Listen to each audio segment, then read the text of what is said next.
आज का हमारा नया टॉपिक है स्ट्राइफ बाय जॉन ग्लासीवर्दी। ये 3 एक्ट का प्ले है। तो आइए शुरू करते हैं। तो दोस्तों मोस्टली यहाँ पर एक कंपनी के बारे में बताया गया कि एक कंपनी लॉस में कैसे चली जाती है हड़ताल की वजह से।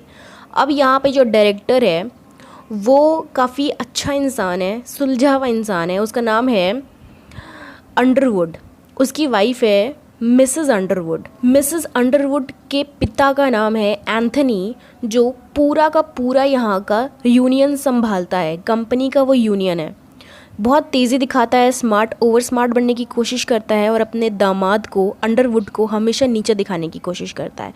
एक तरीके से एंथनी यहाँ पर विलन का रोल निभा रहा है। तो कंपनी के डायरेक्टर्स और वर्कर्स डिसाइड करते हैं कि वो जाएंगे अंडरवुड के घर और उनसे जाकर बातें करेंगे।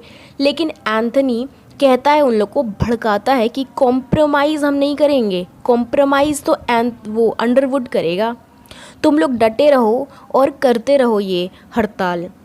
यहाँ पर क्या होता है कि अब लोगों की स्थिति बदतर होते जाती है, जिसकी वजह से मिसेस अंडरवुड लोगों की मदद करने निकल जाती हैं। वर्कर्स का बुरा हाल हो जाता है। अब जो वर्कर्स का हेड है डेविड रॉबर्ट, वो काफ़ी घमंडी इंसान है। मतलब देखा जाए तो यहाँ पर एंथनी का ये दूसरा रूप का बंदा है। मतलब कि बिल्कुल उसी की तरह इसका हाव भाव मिलता है, सख्त है। मतलब मैं किसी के सामने झुक नहीं सकता। डेविड रॉबर्ट का बस यही है थिंकिंग। उसकी वाइफ मिसेस रॉबर्ट काफ़ी सुशील औरत है बेचारी।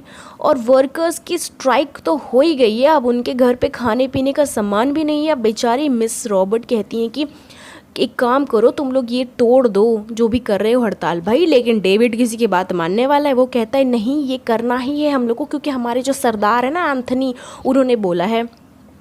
अब क्या होता है कि अब एक औरत आती है रोते रोते, मोहल्ले की ही, और वो आकर कहती है कि मिसेस रॉबर्ट की मृत्यु हो गई। भाई डेविड को तो फ़र्क ही नहीं पड़ा, भले उसकी वाइफ थी उसको फ़र्क नहीं पड़ा। लेकिन जो बाकी वर्कर्स थे वो सोचे कि बाप रे, अब ये डेविड की वाइफ की मृत्यु हो गई और हम भी तो वर्कर्स ही हैं, कहीं हमारी भी या हमारे फैमिली में से किसी की मृत्यु हो जाए या बुरा स्थिति हो जाए, फिर क्या करेंगे। तो वो लोग प्लान बनाते कि वो लोग हड़ताल तोड़ेंगे। अब एंथनी का एक बेटा भी होता है। तो एंथनी का बेटा ये सारी चीज़ें देख रहा होता है, लोगों की ज़िंदगी में कैसी मुसीबत आती है, और वो अपने बाप के खिलाफ़ चला जाता है, रिपोर्ट दर्ज करवा देता है।